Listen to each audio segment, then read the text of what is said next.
Si je vous demande quelle est la montagne la plus haute du monde, qu'est-ce que vous allez me répondre? Alors peut-être que les moins bons en géographie, les plus novices vont me répondre l'Himalaya, les Alpes, le Mont Blanc, le Kilimandjaro, parce que le mec il a regardé une émission, il a entendu cette montagne, voilà. Ceux qui ont la base vont sans doute me dire l'Everest, et puis les plus aguerris, les plus cultivés vont sans doute me dire mais le bouseux, quand tu me parles de la montagne la plus haute du monde, qu'est-ce que tu prends comme référence? Est-ce que tu prends le niveau de la mer, la base de la montagne, ou est-ce que tu prends le centre de la Terre? Et oui, sachez que pour chaque référentiel que je vous ai cité là, la montagne la plus haute est différente. Et pour savoir un petit peu plus de quoi je parle, je vous mets en description la vidéo de François Asselin qui explique tout cela super bien. Moi je vais pas détailler là-dessus parce que c'est pas forcément le sujet de la vidéo, mais nous les alpinistes, on va dire que je suis un alpiniste, ce qu'on va choisir comme référentiel, ça va être le niveau de la mer, parce que la hauteur d'une montagne, quand le référentiel est le niveau de la mer, on parle d'altitude. Et le Mont Blanc, par exemple, est une montagne, la plus haute montagne des Alpes, qui s'élève à 4808 mètres d'altitude. L'Everest, qui est la montagne la plus haute du monde, le toit du monde, s'élève à 8848 mètres d'altitude. Juste pour poser les bases, et ceux qui se sont dit dans leur tête, quand j'ai demandé c'était quoi la montagne la plus haute du monde, et qui se sont dit les Alpes ou l'Himalaya, sachez que ça, c'est une chaîne de montagnes, les gars, c'est plein de montagnes. Le Mont Blanc, l'Everest, c'est une montagne. Faut bien faire la différence quand même, c'est important.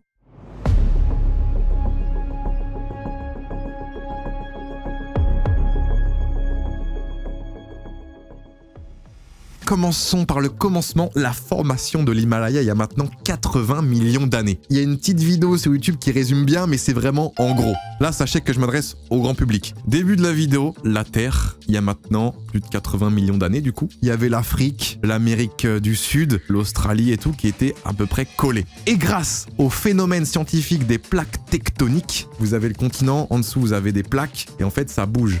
À peu près ça. La plaque indienne va bouger, elle se détache du coup de l'Afrique et elle va venir percuter la plaque eurasienne. Regardez, attention, 3, 2, 1, bam! Et hop, voilà l'Himalaya.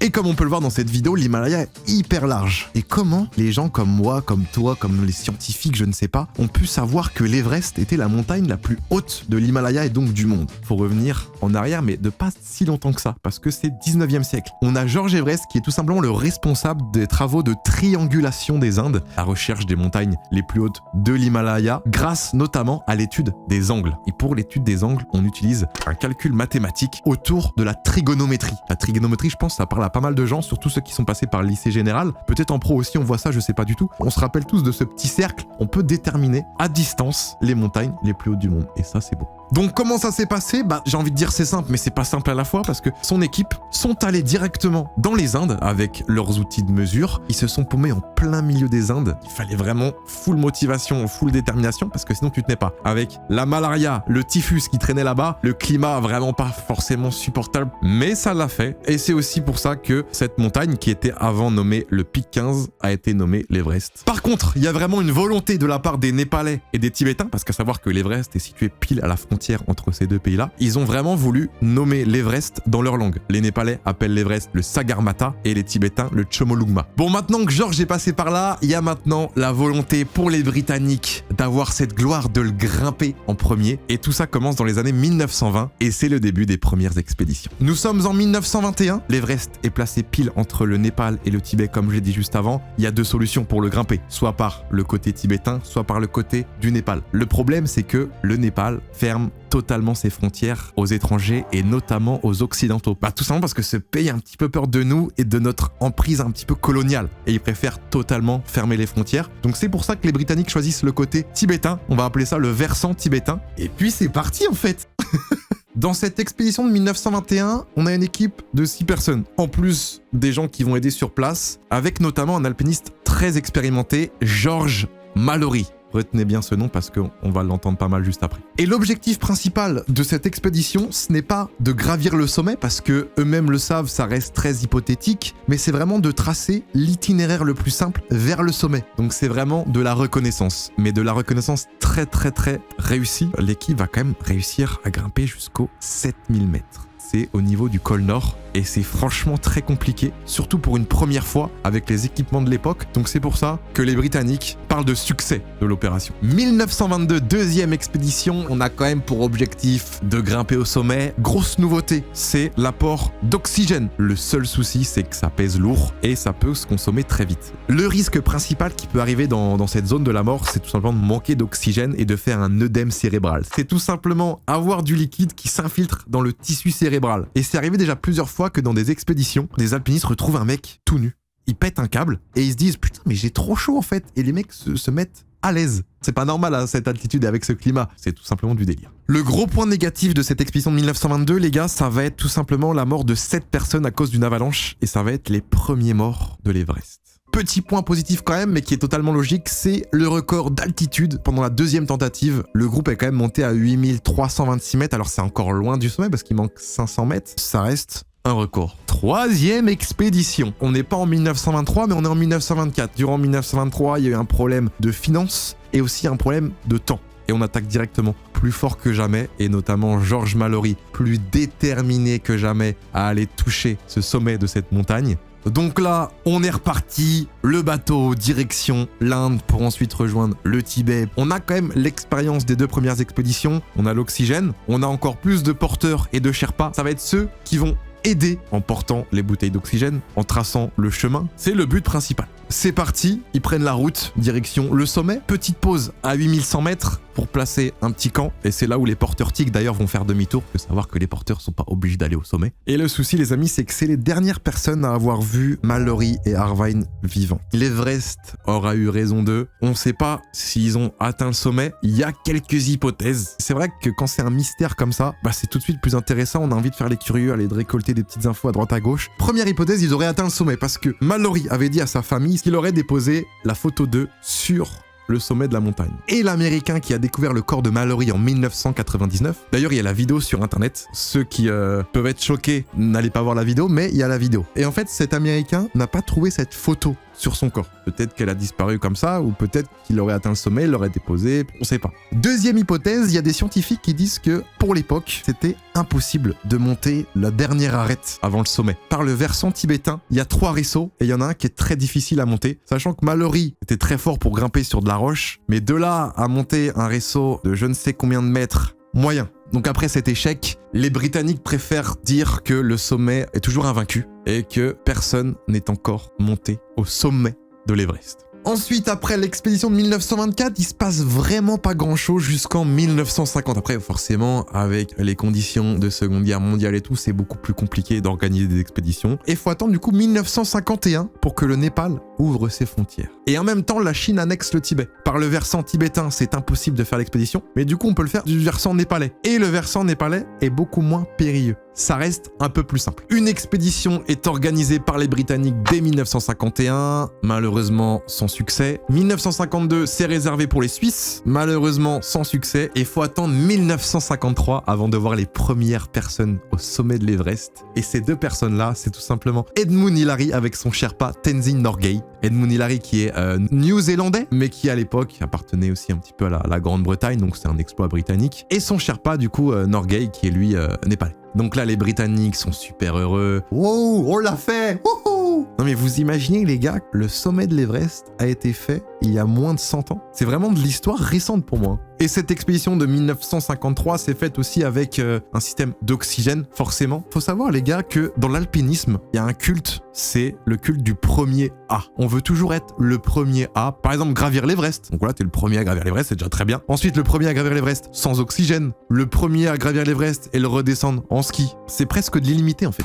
Ensuite, il y a un alpiniste qui a marqué un petit peu l'histoire de l'alpinisme qui s'appelle Messner, qui a imposé son style, le style alpin. Ça consiste en quoi le style alpin? C'est très simple, c'est de gravir une montagne sans oxygène et sans porteur. Tu portes ta propre bouffe, tu portes ta propre tente, tes propres fringues, tu vas sur la montagne, tu fais ton camp toi-même et en plus, t'as pas de bouteille d'oxygène sur toi. Et c'est le style le plus dur dans l'alpinisme. Pour les chauvins qui regardent cette vidéo, nous les Français, la première fois qu'on a monté l'Everest, c'était en 1978, donc c'est 25 ans après la première ascension. Il y en a sans doute pas mal qui étaient nés et qui regardent cette vidéo. On a été les premiers à grimper l'Everest et le redescendre en ski. Alors pas depuis le sommet, mais je crois que c'est environ vers 8500, 8600, on a redescendu en ski jusqu'au camp de base. J'enregistre cette deuxième partie de vidéo une semaine après parce que j'avais besoin de m'informer un peu plus en détail sur ce que j'allais raconter pour pas dire de la merde. Reprenons, nous sommes en 1991 et c'est le début des expéditions commerciales. Les expéditions commerciales, c'est quoi? On va dire qu'il y a deux personnes qui ont été précurseurs, c'est Gary et Rob. Gary et Rob, ils se sont dit, attends, mais je pense qu'il peut y avoir une demande de la part des Occidentaux ou des gens riches qui ont soif de conquête de grimper l'Everest. Et ils se sont dit, et si on crée une société de tourisme haute altitude? Est-ce que ça pourrait le faire? Eh bien oui.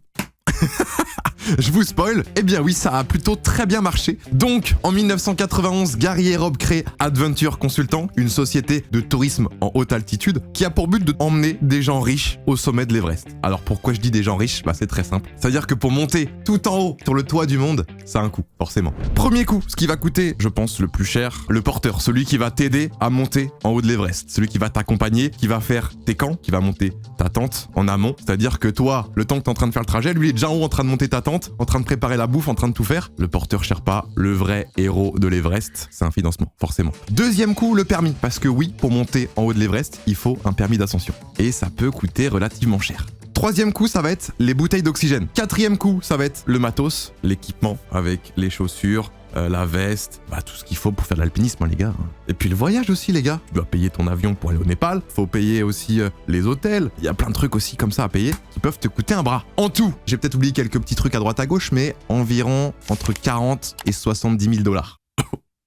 Ça peut être cher pour certains, ça peut ne pas être cher pour d'autres. À vous de voir si ça peut valoir le coup. Toi, Tanguy, chez toi, t'as jamais fait d'alpinisme, tu t'as jamais vu de neige de ta vie, tu vas pas t'aventurer là-dedans. C'est quand même des gens qui ont un peu de base. Du coup, au cours des années 90, Adventure Consultant font leur petit bonhomme de chemin. Ils emmènent des gens riches au sommet, ou pas, parce que des fois, ça échoue. Suivant la météo, tout ça, ça peut pas toujours arriver. 1996, c'est une des années, voire peut-être l'année la plus meurtrière sur l'Everest. Pourquoi? Eh ben, je vous laisse aller voir le film Everest, qui raconte la petite histoire qui s'est passée en 1996 et pourquoi il y a eu autant de morts sur l'Everest. J'ai pas envie de vous raconter en détail ce qui s'est passé, le synopsis, tout ça. Allez voir le film, il est super, il raconte super bien l'histoire. Du coup, les gens, ils sont pas aveugles. Ils voient que avec Adventure Consultant, Gary et Rob s'en mettent quand même plein les poches. Petit à petit, au cours des années 90-2000, il y a beaucoup de sociétés de tourisme en haute altitude qui commencent à se créer. Et afin d'augmenter la demande, il y a certaines agences, certaines sociétés qui vont avoir tendance à casser les prix. 40-70 000 $ pour monter au sommet de l'Everest, c'est pas accessible pour tout le monde. Du coup, il y en a qui se disent, vas-y, si je propose 20, 25 000,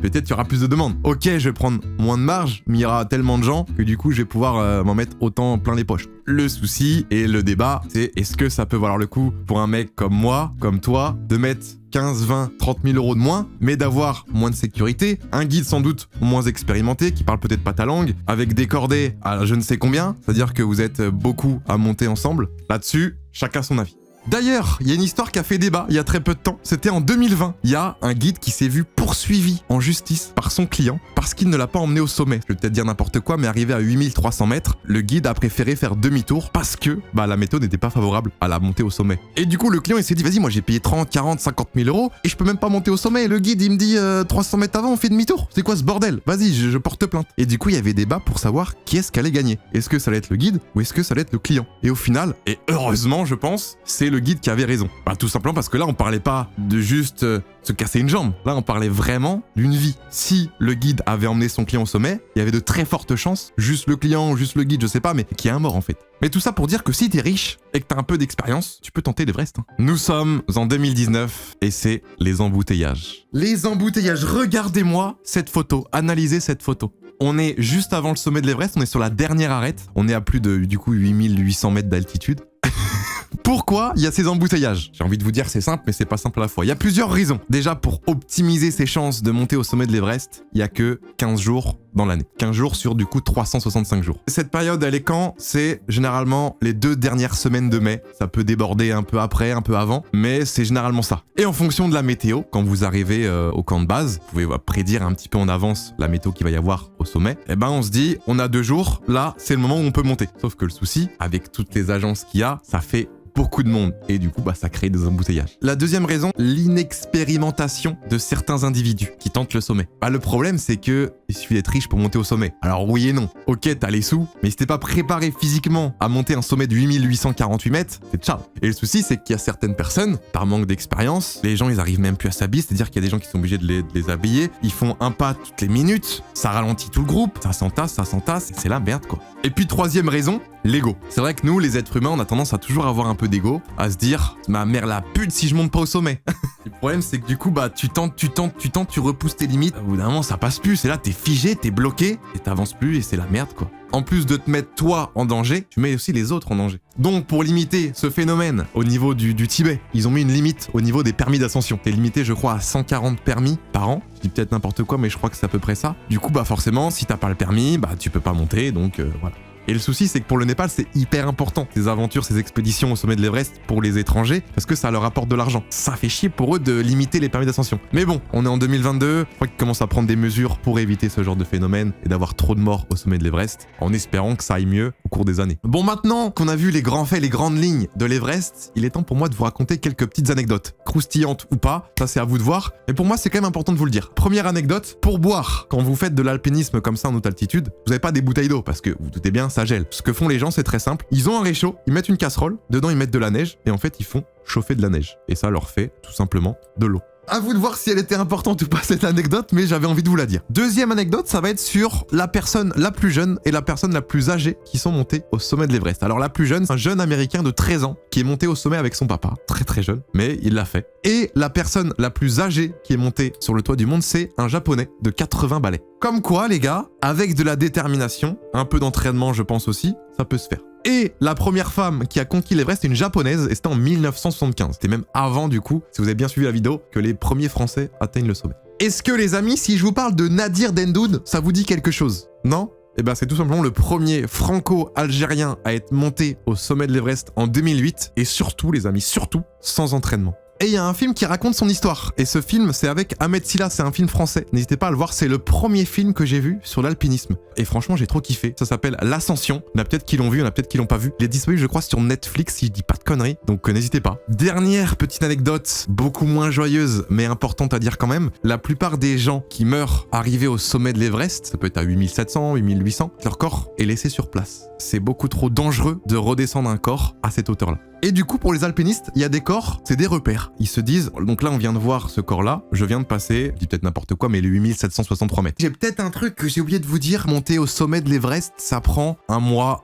et demi d'expédition. Parce que les gens ne se rendent pas compte, quand je leur dis ça, je fais, waouh, c'est long de fou. Quand vous montez, vous devez vous acclimater petit à petit, parce que il y a le mal des montagnes, mal de tête, vomissement. C'est important pour notre corps de s'hydrater petit à petit pour les globules rouges, si je dis pas de conneries. Et du coup, l'expédition se fait petit à petit, 1000, 2000, 3000, 3500, on fait les camps, on réfléchit, et ça prend entre un mois et demi en général. Pour les plus expérimentés, les alpinistes de fou, ils peuvent le monter en une semaine, hein, si je dis pas. Hein. Mais voilà, pour un mec beaucoup plus lambda, ça peut être très long. Bah les refs, ça va déjà être la fin de cette vidéo. J'ai au moins 2 ou 3 heures d'enregistrement, tellement je bégaye, tellement je suis pas habitué à faire une vidéo sérieuse. C'est vraiment une vidéo qui me tenait à cœur, putain, je suis refait. D'ailleurs, je remercie vraiment du fond du cœur Guillaume de la chaîne Style Alpin, je vous mets la chaîne en description, qui m'a beaucoup aidé au script de la vidéo, parce qu'il y avait quelques trucs que j'étais pas forcément au courant, que je maîtrisais pas. Sur sa chaîne, il explique vraiment tout en détail sur l'histoire de l'alpinisme. Et puis pour ceux qui sont curieux et qui ont envie d'agir, pas comme moi, il y a des treks qui sont proposés par des agences au Népal pour tout simplement aller au camp de base de l'Everest qui est à 5465 mètres. Ça part de Katmandou, vous avez l'avion jusqu'à Lukla et ensuite vous faites tout à pied. Ça prend peut-être 10-15 jours.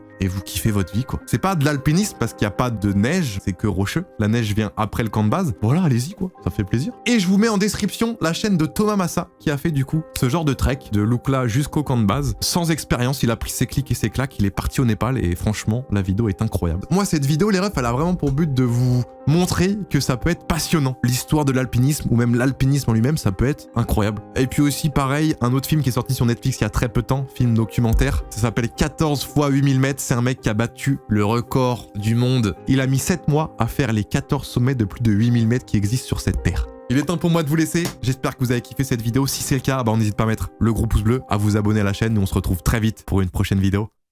Ciao.